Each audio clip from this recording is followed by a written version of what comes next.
Pronto, estamos voltando. Vamos esperar o povo voltar.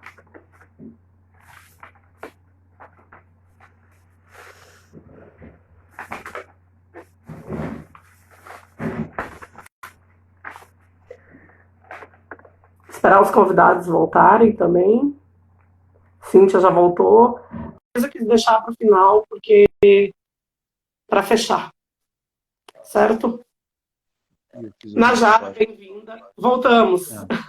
Agora não vamos explorar muito o horário de Sávio, né? Vamos...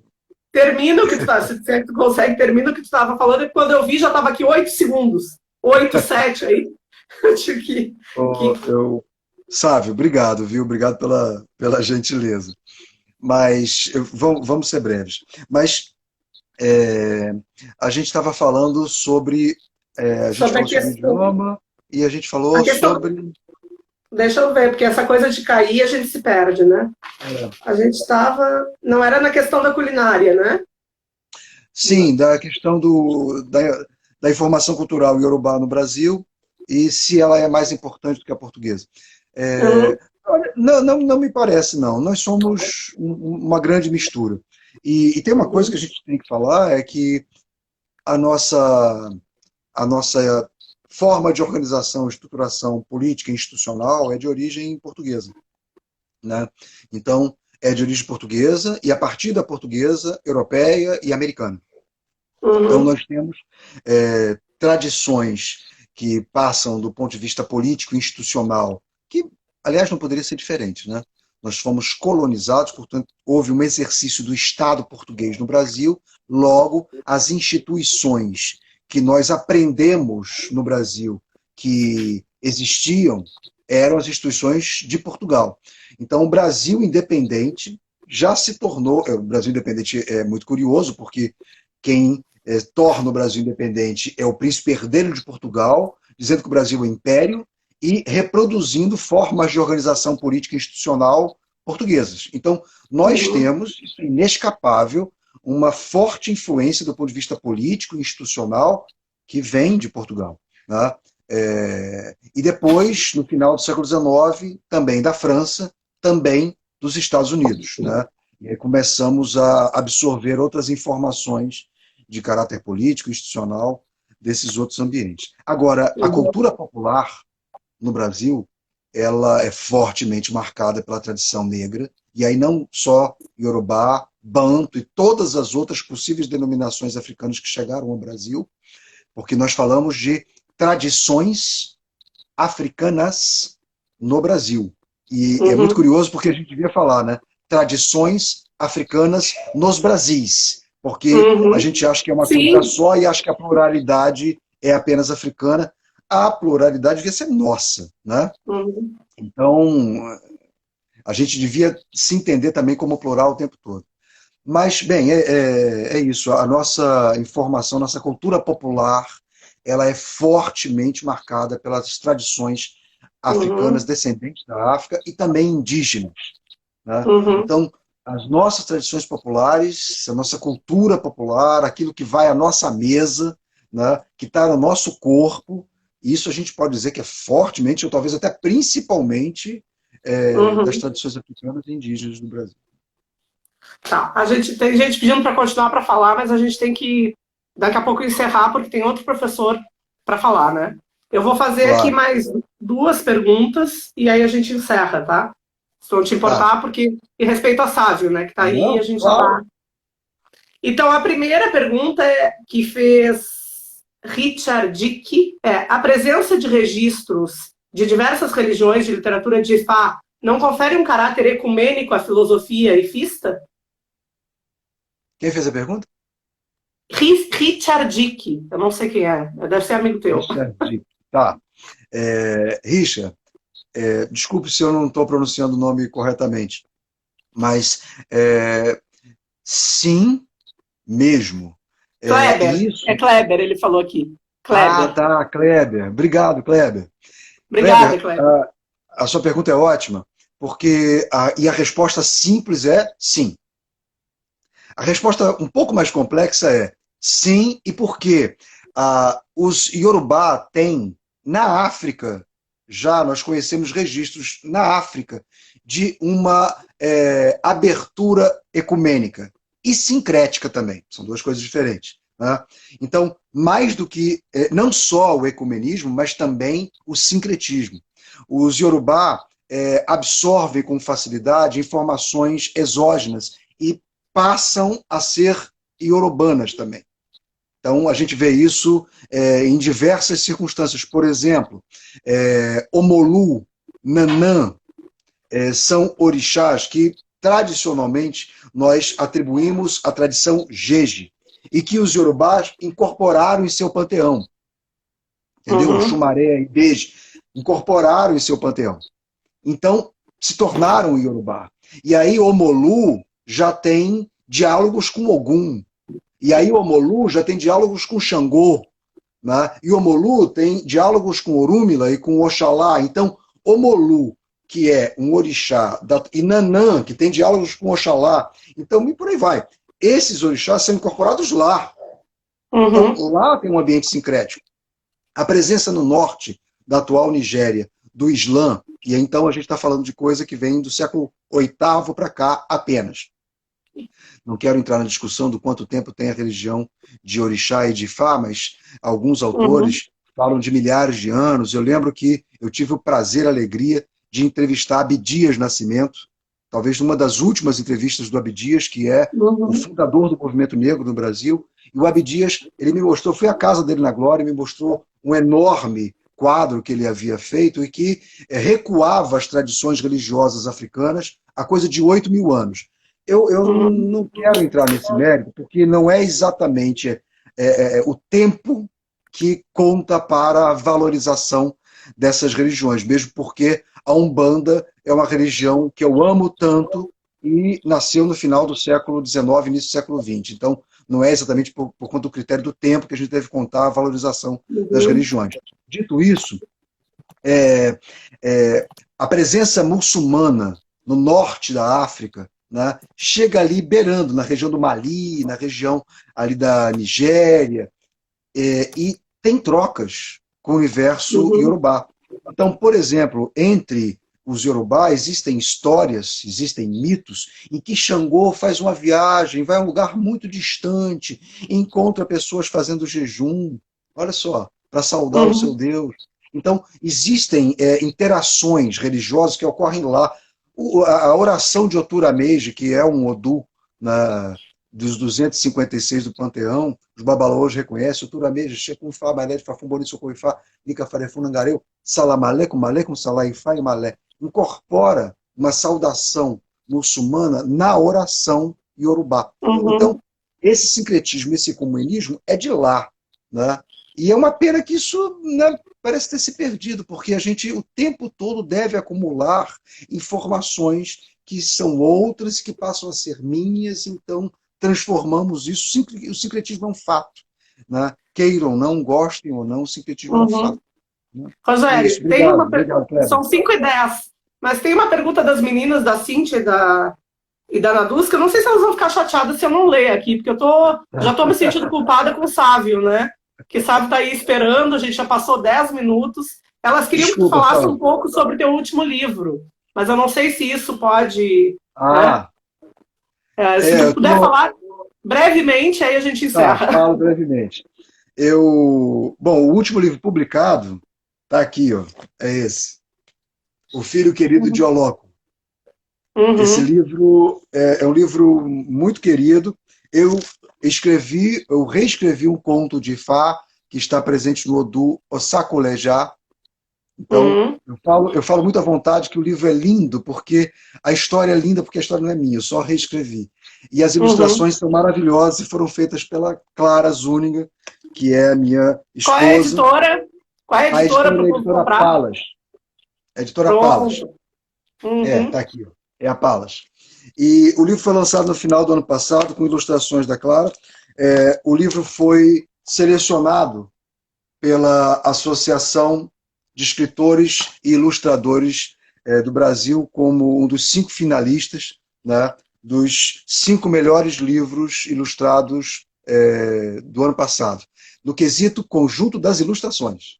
Então, me dá muito orgulho de saber que o livro já foi indicado para uma premiação, quer dizer, foi premiado porque foi indicado entre os 5 considerados mais bonitos do Brasil o ano passado. Muito orgulho desse livro.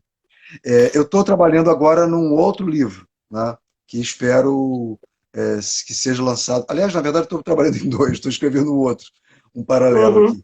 Mas estou fazendo. Tem um livro meu que está escrito já há algum tempo, a Clara está começando a ilustrar, que é Abaniku o Chacal, que é baseado na história, um mito de Odieco, um outro Odu, né? E que eu espero saia em breve, tão logo nós todos possamos sair de casa, que o livro também saia do prelo.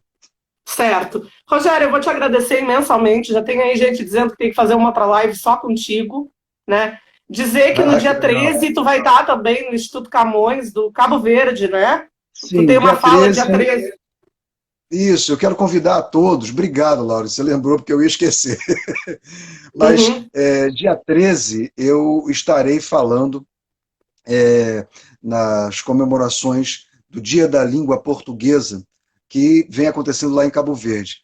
Beijão para a Nadusca, que permitiu, propiciou, criou as condições para que isso acontecesse, e para me deixar tão feliz, tão orgulhoso, porque eu vou falar dia 13, quarta-feira, às 5 da tarde. Né? Só que estão falando também Germano Almeida, que é um dos grandes escritores de Cabo Verde, um dos grandes escritores de língua portuguesa, prêmio Camões de 2018, José Eduardo Agualusa, né? E estão falando Mas tá certo, nessas tu tá no lugar que comemorações. tu tem que estar também. Tá certo, tá tudo Poxa, certo. mas é motivo de grande orgulho, grande felicidade. Então, dia 13 de maio, dia da abolição da escravatura no Brasil, e que eu já até comentei com o pessoal de Cabo Verde, que bom, que eu fiquei muito feliz, que bom que é neste dia, porque nós precisamos falar de liberdades, nós precisamos continuar a falar de liberdades, mais do que nunca, talvez. Tá? Pronto, a gente vai encerrar, te agradeço. Bom, termina, Tá, perdão, é porque obrigado. o horário tá. Não, pode terminar, perdão, é porque o horário tá, eu tô Não, começando a ficar não. cansado. Laure, muito obrigado, viu? Obrigado pelo convite. Obrigado, Sávio, por ter me permitido esses minutos a mais. Obrigado a todo mundo que participou. Beijo para todos. Espero que a gente Pronto, faça beijo. isso mais vezes, viu? Fica Parabéns. aí com a gente, acompanhando o Sávio Vou agora, ficar. viu? Muito obrigada. Fiquei muito honrada Beijo. por tu ter estado aqui. Um beijo. Tchau. Tchau.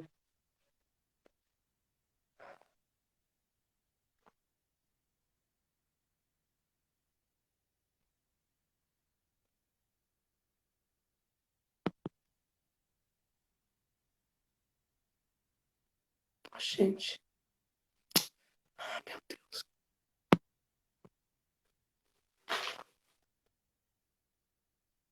Fiquem aí, gente, que eu estou contactando o Sávio aqui. Oi, Mauro. Sávio, boa tarde.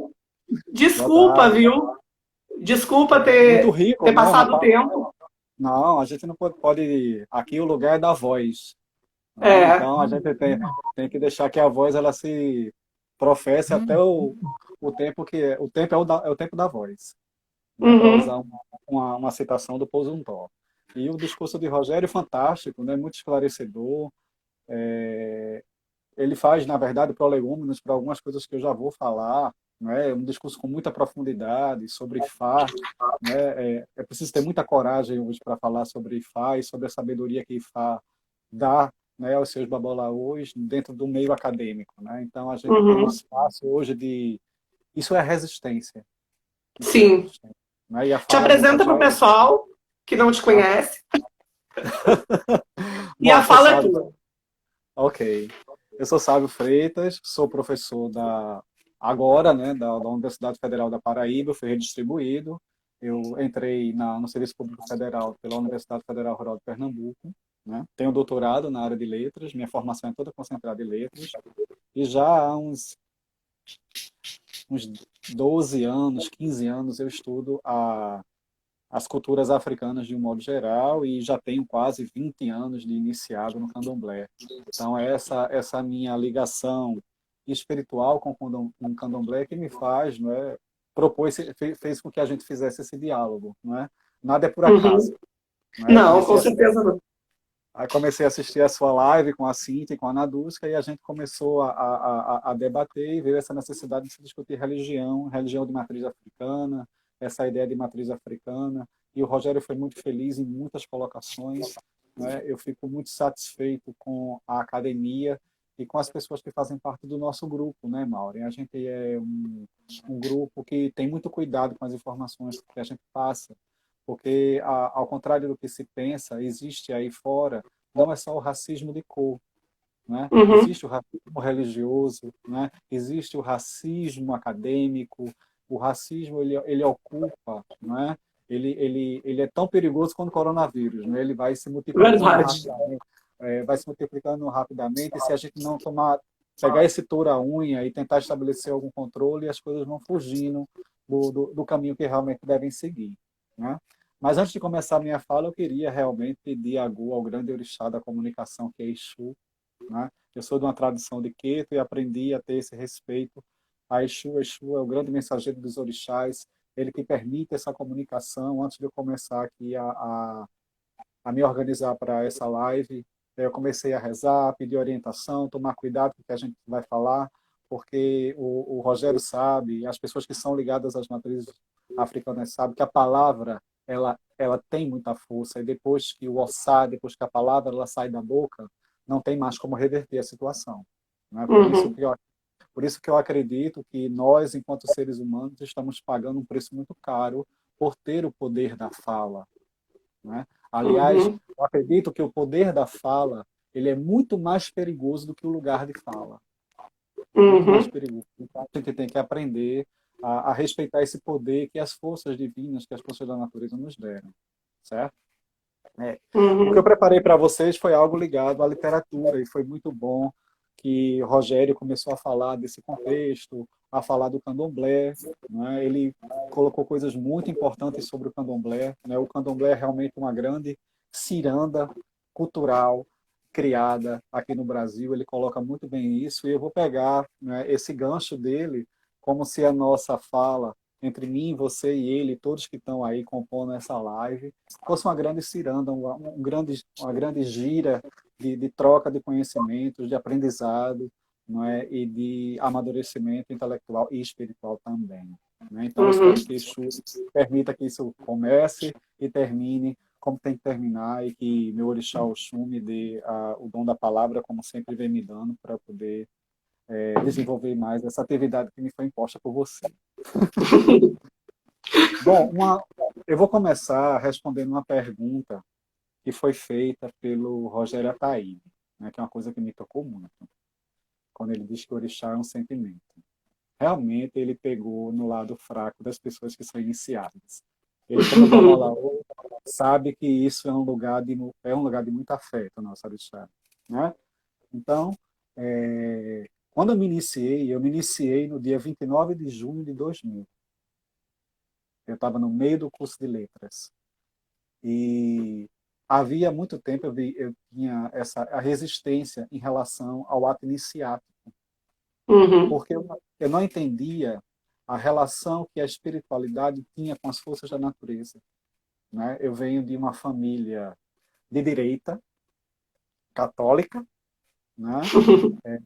E você já imagina a quantidade de impedimentos que eu tive em relação a essa minha decisão, mas foi uma decisão minha, né? Sim. E graças ao candomblé, o Rogério foi muito feliz quando ele disse que se a gente permitisse entender a energia que vem de dentro da gente, né, nós seríamos pessoas bem melhores.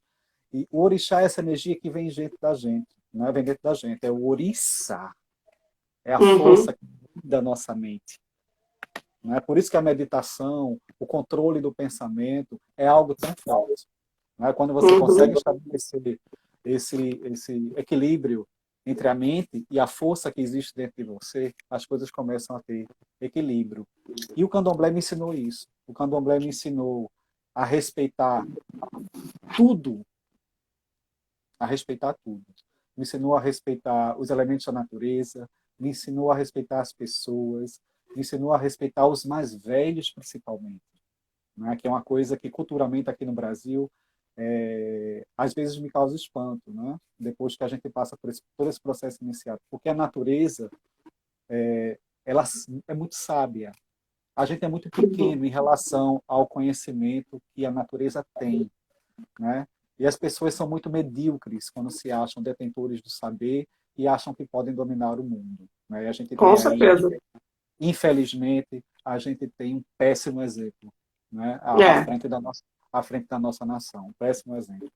Porque eu não E hoje, acredito só rapidinho, tu tá dizendo isso, e hoje, fora, mas que acaba tendo a ver, hoje eu estava vendo uma reportagem da revista Fórum, falando que esse tal desse churrascão para 30 pessoas ia nos levar ao isolamento até 29 de dezembro.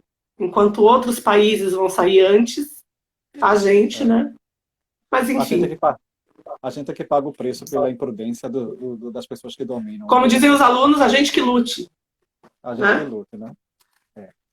Pois é, então o candomblé, né, o orixá me ensinou isso. Eu sou filho de Oxum, né? E como filho de Oxum, eu sou muito perfeccionista, né? Eu sou água, né? Uma coisa que eu aprendi com toda a mitologia que envolve o meu orixá é que a água não tem cabelo, né? Então a gente tem que saber pisar nas águas. E eu venho tentando aprender, porque às vezes, de vez em quando a gente pisa num lugar que a gente não sabe se tem pedra, aí o mergulho, o buraco é grande, né? E se você não souber nadar, você não se liberta, né? E esses ensinamentos, eles vão caminhando para a nossa vida, né? Como o Rogério fala dos mitos, né? Ele falou de 2 mitos maravilhosos, né? Principalmente o mito do dinheiro, da amizade. Esse é ótimo. Esse mito do dinheiro, da amizade é muito, muito comum, né? O Babalaô sabe, as pessoas que recorrem, né? A questão de saber o futuro, porque uma coisa, eu vou dizer aqui, enquanto candomblessista, uma coisa é você procurar o divino para saber o que o divino tem para te dizer. E outra coisa é você querer que o divino diga o que você quer ouvir. Quando você procura a energia da natureza para saber, né, para querer que ela diga o que você quer ouvir, então você não respeita o divino, você não respeita a natureza. Então essa não é a ordem. Né? Então, enquanto filho de santo, enquanto pessoa iniciada, né, dentro do candomblé, eu aprendi isso. Eu aprendi a respeitar as hierarquias da natureza. Né? Porque eu sei que a natureza castiga. Né? E a gente que é ligado a esse culto, né, a essas forças que são movidas pela natureza, a gente sabe que o preço é muito alto. É muito alto. Porque todo mundo paga. Porque a natureza, ela não é elitista. Né? Ela não é elitista. Ela não pensa em raça e classe, gênero. Quando ela castiga, ela castiga. Né? Bom, para começar a falar um pouco de como a literatura recupera, né, essa mitologia dos orixás que chegaram aqui para nós, né, eu vou trazer um texto. Eu vou trazer um texto da Mãe Beata de Iemanjá. Esse livro aqui, Caroço de Dendê, que acho que todo mundo conhece, que foi publicado pela editora Palas. O livro se chama Caroço de Dendê, A Sabedoria dos Terreiros. Como Yalorixás e Babalorixás passam conhecimentos a seus filhos.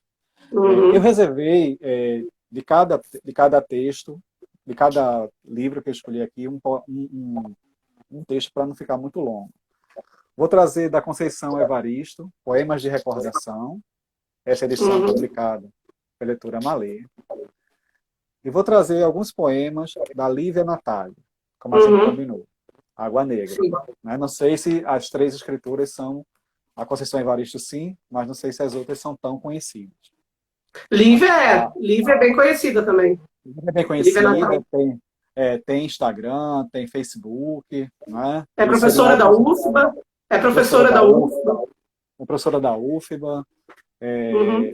Tem uma poesia maravilhosa, tem vários livros publicados já, né? Já tem dissertação sobre a obra de Lívia, já tem muitos artigos publicados. Eu mesmo, lá quando eu era professor da Rural ainda, eu tinha um grupo de pesquisa junto com o professor Iedo Paz, e a gente, uma das homenageadas da edição do nosso evento foi a Lívia Natália, porque eu tinha dado prioridade a essa escrita afro-brasileira de autoria feminina. Né? E essa escrita afro-brasileira de autoria feminina tem como tema, né, comum a religiosidade, porque a maioria dessas escrituras estão, de algum modo, ligadas com o saber ancestral, com o candomblé, com a religiosidade de matriz africana, e isso passa para os textos. No caso da mãe Beata de Iemanjá, muito mais, porque a mãe Beata de Iemanjá, ela era mãe de santo, né? Ela faleceu no dia 27 de maio de 2017, vai fazer 3 anos, né? É recente. Só que ela era uma ativista política, né? Brigou muito pelos direitos da mulher, pelos direitos ambientais, pelas pessoas que convivem com o HIV, né? Com as pessoas que têm problemas em relação às questões de gênero. Então, ela, enquanto mãe de santo, ela foi uma mulher que soube usar a casa de santo para fazer trabalhos sociais, dar um retorno, né, à comunidade que a circulava. Ela veio de Cachoeira, aí da Bahia, e veio morar no Rio de Janeiro, na Baixada Fluminense, em Nova Iguaçu, né, onde eu também tenho parentes, né, então eu cheguei a ter o privilégio de ainda ver Mãe Beata viva. Né. Então eu vou trazer um conto dela que se chama Iamin, a Mãe Ancestral. As Iamin Oxorogá, na tradição iorubá, são as mulheres que primeiro povoaram a terra. Né? Elas eram 3 irmãs e elas sabiam de tudo. Elas tinham todo o saber. Tá? Elas eram temidas, né, pelos próprios orixás. Até Exu, né, que é o orixá mais atrevido, digamos assim, de todos os orixás, não vamos dizer atrevido, mas ele é um orixá que transita por todos os caminhos. Né? Ele temia a sabedoria das Iamin Oxorongá. Né? Então, havia um culto específico, né, que era o culto das Gueledés, que era um culto feito entre as Iabás, que eram as deusas iorubás, para preservar o poder do feminino. O poder do feminino é algo muito exaltado na cultura iorubá. A mulher tem muita força. Por quê? Por que a mulher tem força? Porque a mulher gera. A mulher tem um sangue menstrual. Né? E aí a minha Xorogá, ela conhece a mulher pelo cheiro do sangue menstrual. Né? Quem bem sabe, né, as mulheres que são ligadas ao culto das Gueledés, né, inclusive em algumas casas de candomblé, só mulheres podem cultuar as Iamin Xorogá. Né? Eu já vi aí muita... Porque nós que somos da religião de matriz africana, sofremos muito com a indústria religiosa. E Lívia, inclusive, é iniciada, né? Lívia também é iniciada. E Luana está dizendo aqui que trouxe as Yalodês. Que bonito! Pois é. Lívia é iniciada ao Xum, né? É irmã. Recentemente ela cumpriu os votos de 7 anos, virou Ebame. Agora é considerada uma filha mais velha, uma pessoa que já tem uma certa sabedoria em relação aos preceitos e a forma de conduzir o candomblé. Né? Ela tá uma mocinha, como a gente diz no candomblé. Tá crescendo. Pois então as mulheres elas têm um grande poder, né? E se a gente for observar no culto, né, principalmente na Bahia, as mulheres é que tomam conta. Né? Porque as mulheres são as grandes protetoras dessa sabedoria milenar. Se a gente vai lá naquela Enciclopédia de História Geral da África, a gente, no primeiro volume, no texto do Amadou Ampatebá, na História Viva, ele vai dizer que a oralidade na África... Né, esse texto é maravilhoso. Numa questão continental, né?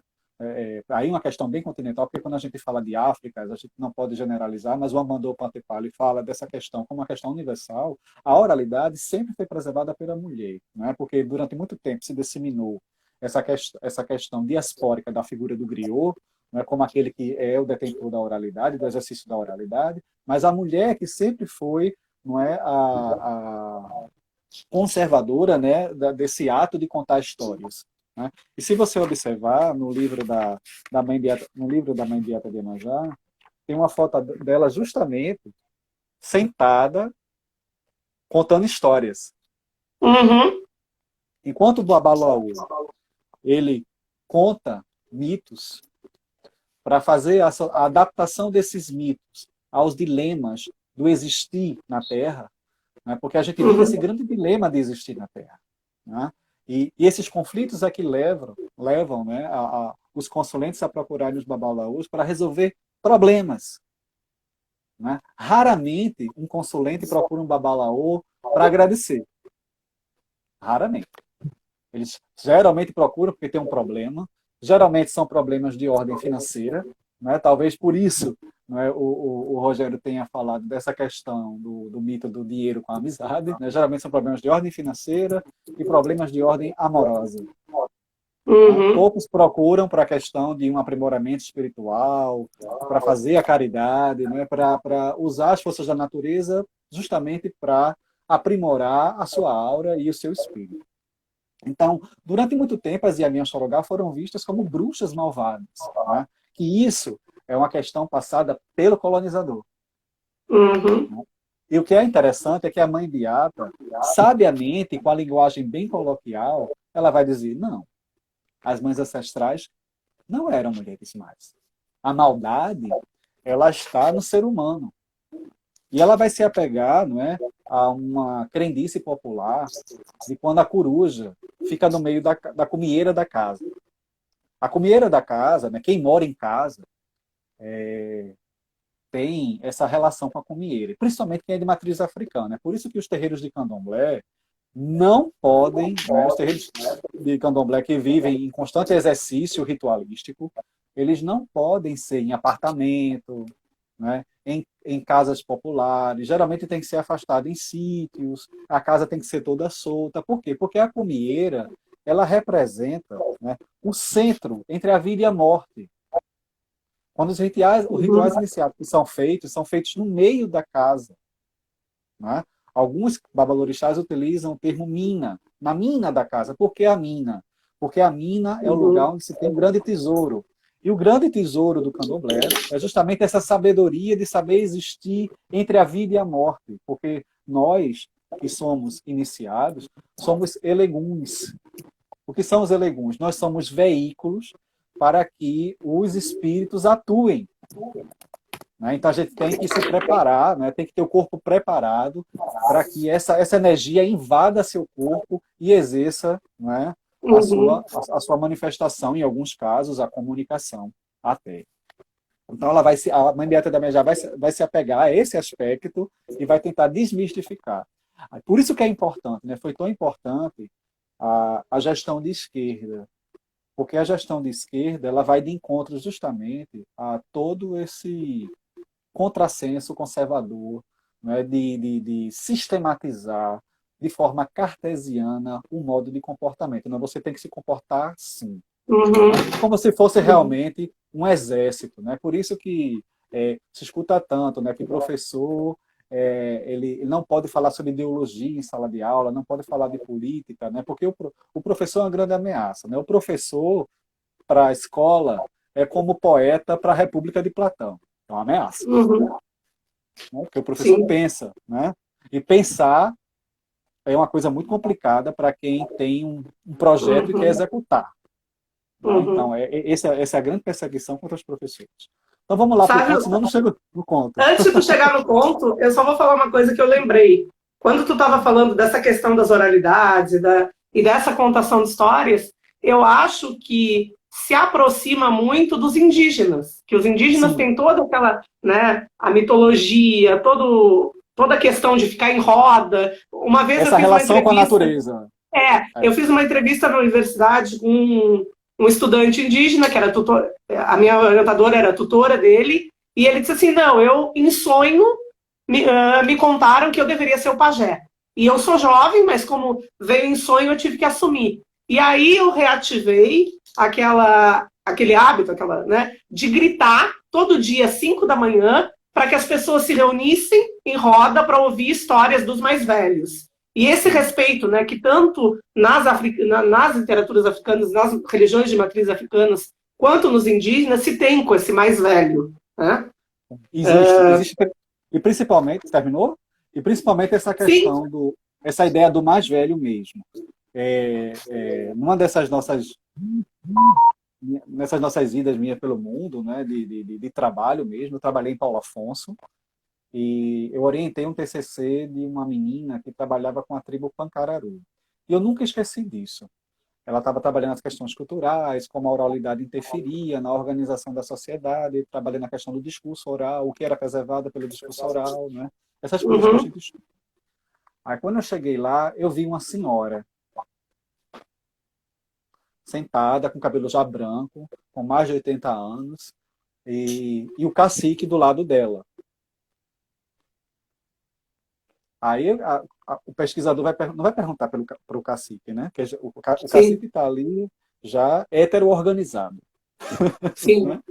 O que me interessava ali é aquela figura daquela senhora perto dele, uma vez que as mulheres elas não ficam perto de algumas cerimônias, sim, por exemplo, como essa, quando chega uma pessoa para visitar, são os homens que ficam. Aí eu sim. perguntei, quem é essa senhora? Aí a frase dele é que foi excelente, me orientando lá, anotando. Ela é o pajé. Tu vê a cosmogonia que tem na coisa, né? Todo esse. É muito ligado ao mito. E aí, aqui nos comentários, uma ex-aluna minha do Pós-Crítica, Carlene Dourado, que ela tem inclusive um livro Sim, sim. publicado sobre poéticas orais quilombos sertanejas. Ela falou da identidade cultural em Volta Grande, que é próxima a Irecê, na Bahia. Sim, sim, Ela sim, disse, em sim. relação ao que a gente estava falando antes, e que se relaciona com agora, ela trouxe aquela citação do Abatebá, que ele diz que um ancião que morre é uma biblioteca que se queima, né? Então, Exatamente, exatamente, exatamente. E a Paulina Chiziane, ela recupera isso lá no romance Balada de Amor ao Vento, né? uhum, Principal, quando acontece a morte do rei, né? E sim, principalmente quando acontece a morte da rainha, né? sim, Ela diz, né? A Sarnau diz: enterra-se agora a minha sabedoria e a minha proteção, né? é, Ela exatamente. diz que está sozinha agora, só refém das bruxarias da Patti, né, das feitiçarias da Patti, porque ela quer ocupar o cargo da primeira esposa e quer também, né, que a Sarnau morra, né? Sim, sim. Mas vamos Não, ao ponto.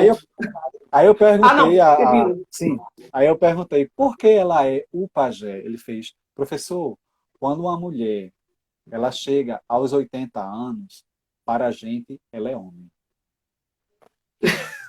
Nossa. Por Vamos isso ao ela, ponto, porque se a por gente isso ela ficar pode ser falando pajé. disso, a gente passa a tarde inteira só nessa frase. Tu não concorda? Vamos, concordo, vamos lá. Eu tô aqui olhando pro relógio, tem um bocado de coisa aqui para me Não, fica orientar. tranquilo, porque assim, ó, nós temos 15 minutos a mais que nós roubamos de ti, e mais uns 10 se tu precisar, tá? Então, quando tiver para encerrar, eu te aviso pra gente poder fechar e voltar, certo? Tá, joia. Vamos lá o conto. E a mim, a mãe ancestral. Existia antigamente uma mulher de idade já avançada que teve um menino e no ato de parir morreu indo para junto das mães ancestrais. Lá chegando, a mulher ficou muito triste por ter deixado o filho recém-nascido, precisando mamar. Contam muitos casos da Yamin como má, mas em tudo existe o mal e o bem. Um tem cumplicidade com o outro. E às vezes, o bem vence o mal. Foi o que aconteceu com Yamin naquele dia.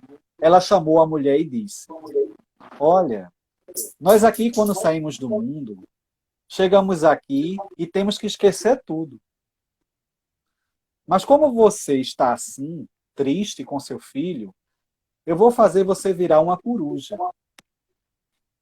E você vai se assentar na cumieira da casa que foi sua e ficar esperando.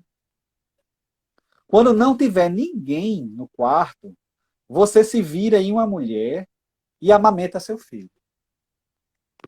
Isto acontecerá todos os dias até que ele fique forte e mais criado. Assim a mulher fez, até que o menino não quis mais pegar o peito. Todos diziam: engraçado, essa coruja todo dia ela senta em cima desta casa. Parece até agouro. Veja a questão da recuperação do mau agouro, né? Da coruja no meio Sim. da casa. E aqui no Nordeste, por exemplo, minha avó dizia muito, né? Quando a coruja está sentada no meio da casa, pode ter certeza, é morte na testa, na certa. Tem essas coisas, né? Tem essas. Tem essas Lá coisas. no sul se dizia muito que quando uma cigarra chega é porque vai chover. Aqui também tem isso. É. Mas nunca desconfiaram de que ela era uma mãe ancestral. Assim, ela se, fe... ela se foi para o Orum, para o céu, para nunca mais voltar. Só em casos de grandes necessidades é que ela vem aqui. Então, o que é que a Uhum. mãe Beata faz? Ela recupera três coisas muito importantes aqui nesse conto. A questão do respeito à ancestralidade, a questão do bem que sempre vence o mal, né? Nem tudo que você pensa que é mal é realmente, não é? Realmente mal. Né? Às vezes o bem, por isso que alimenta-se aquele saber popular, né? Por trás de algo muito bom, de algo muito ruim, pode ser algo muito bom que venha para você. Sim. Né? E também ela deixa bem clara aqui a questão da maternidade.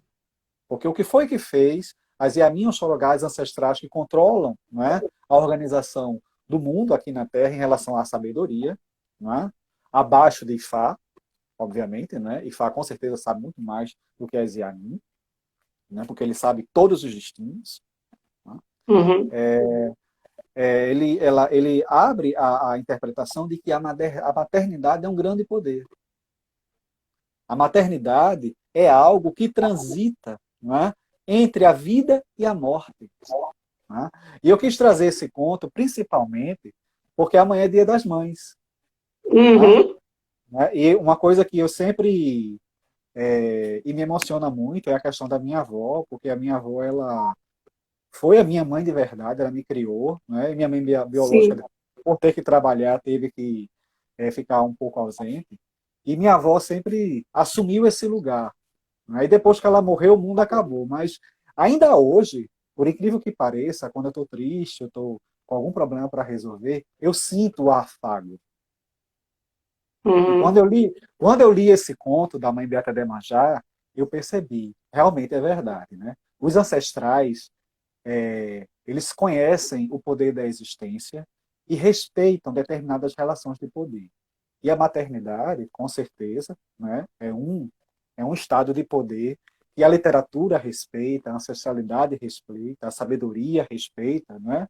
Então, fica aqui essa homenagem, né, ao Dia das Mães e também à sabedoria ancestral e à sabedoria do candomblé. Né? Agora eu vou ler... Sávio, rapidinho.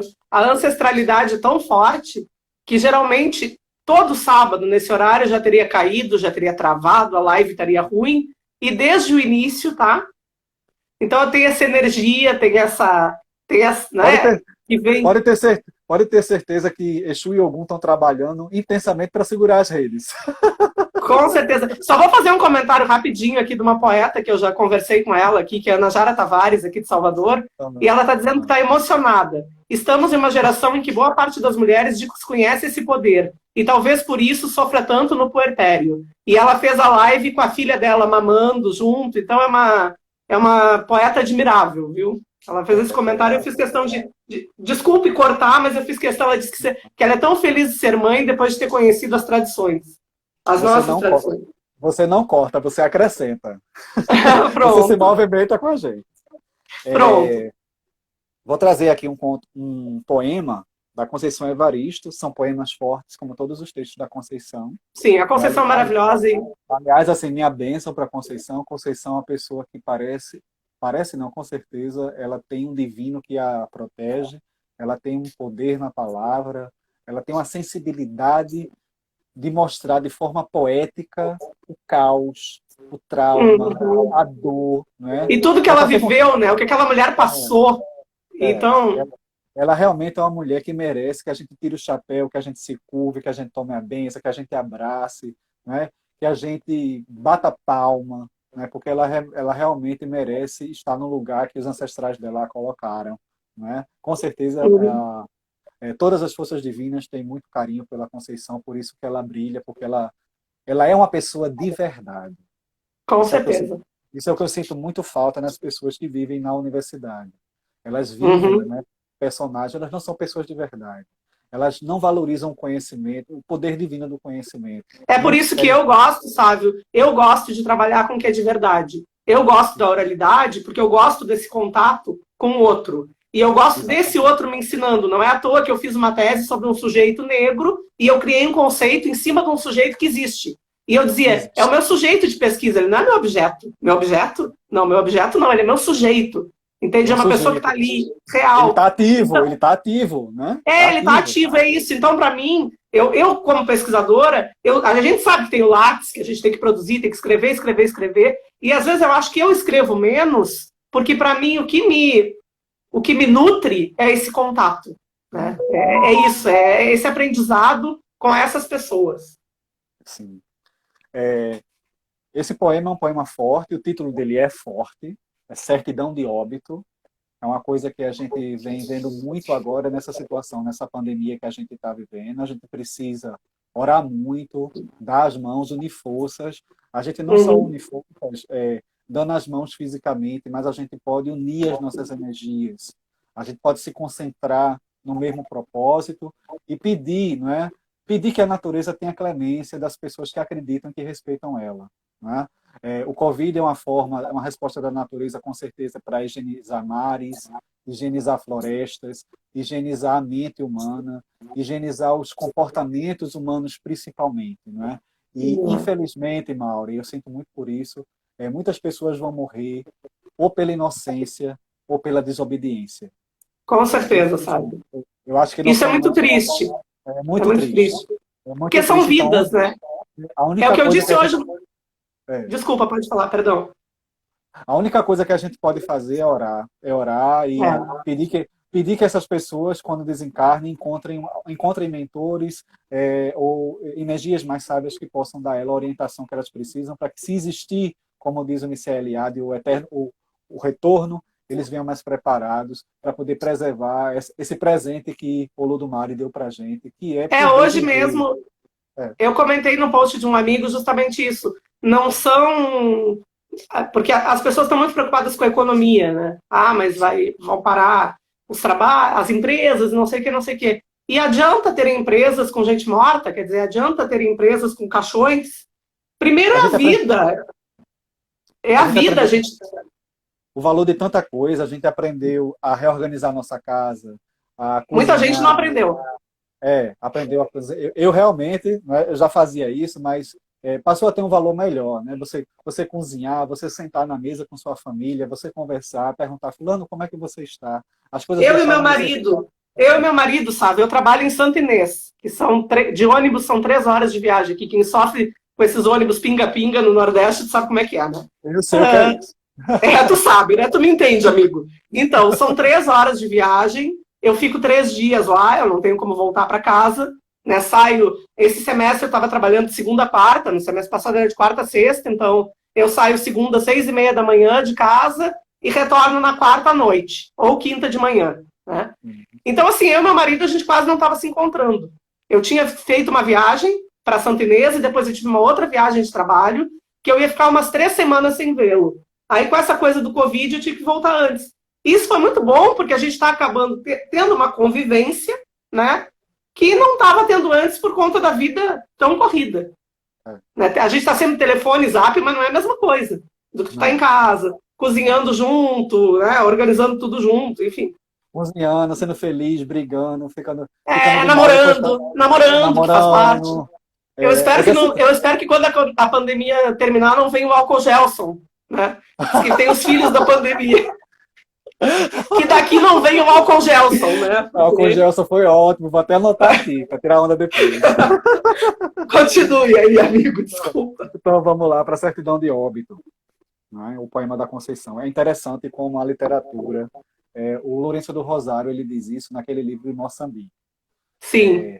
A literatura, ela sempre... Porque a literatura foi uma arma de guerra para os moçambicanos, porque ela antecipou a forma de saber lidar com as diferenças. É o que diz o Foucault, né? O discurso é pelo que se luta.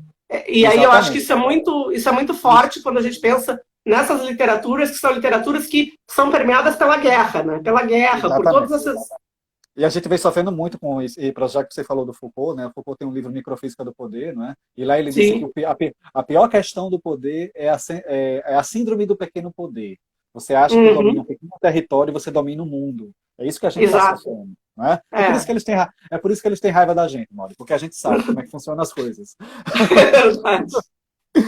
Bom, Certidão de Óbito. Os ossos dos nossos antepassados colhem as nossas perenes lágrimas pelas mortes de hoje. Os olhos dos nossos antepassados, negras estrelas tingidas de sangue, elevam-se das profundezas do tempo, cuidando da nossa dolorida memória. A terra está coberta de valas. E qualquer descuidado da vida, a morte é certa. A bula não erra o alvo, não erra o alvo no escuro. A bala não erra o alvo no escuro. O corpo negro bambeia e dança.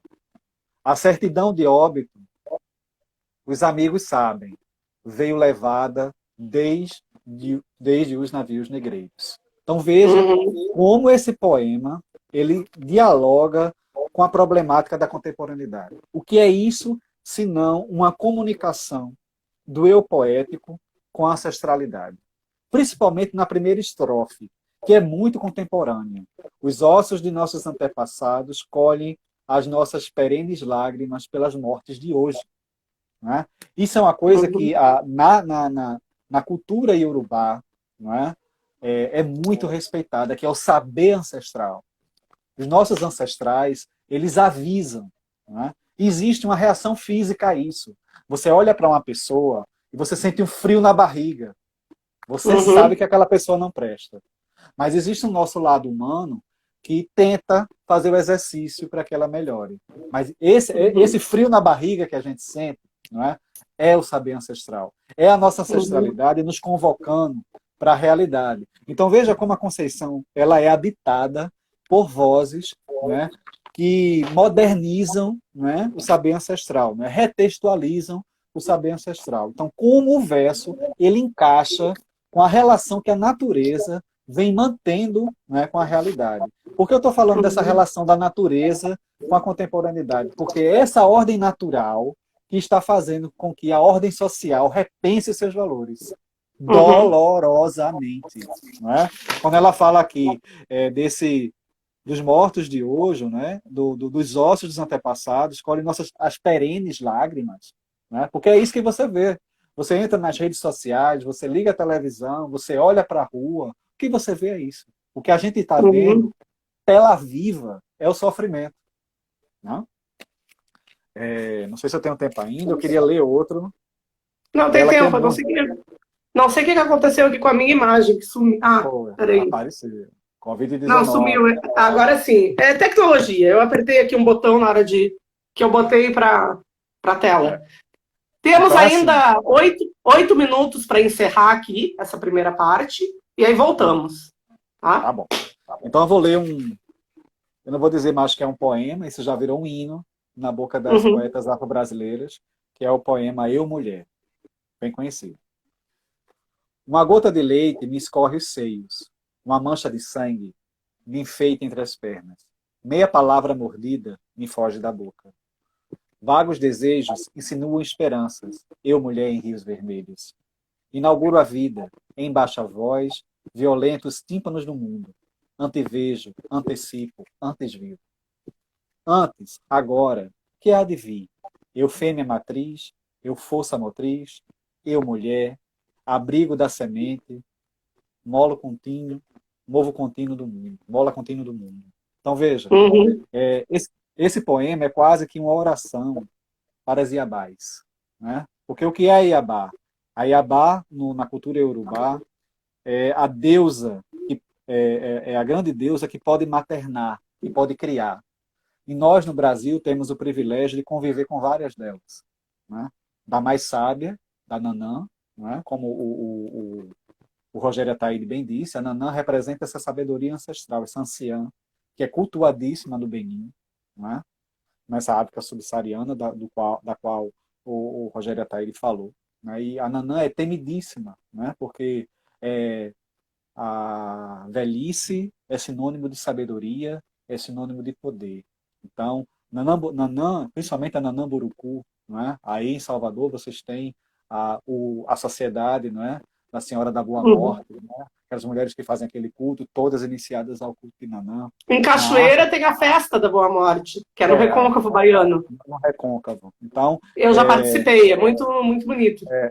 E forte, né? É uma energia forte. E o Orixá Nanã, o nome de Nanã, quando é pronunciado, né? No Benin, as pessoas se jogam no chão. Quando fala Nanã Burucu, que sopra o nome dela, as pessoas se jogam, né? Pedindo clemência, pedindo reverência, porque o que é que Nanã representa? Ela representa a lama, o barro com o qual Lodumária deu forma ao ser humano. Então, existe aquele ditado, né? A gente veio do pó e volta para o pó. Não é? Tanto é que na morte, não é? Quando a gente está enfermo e a pessoa morre, vem o sopro da morte, sai o ar. Né?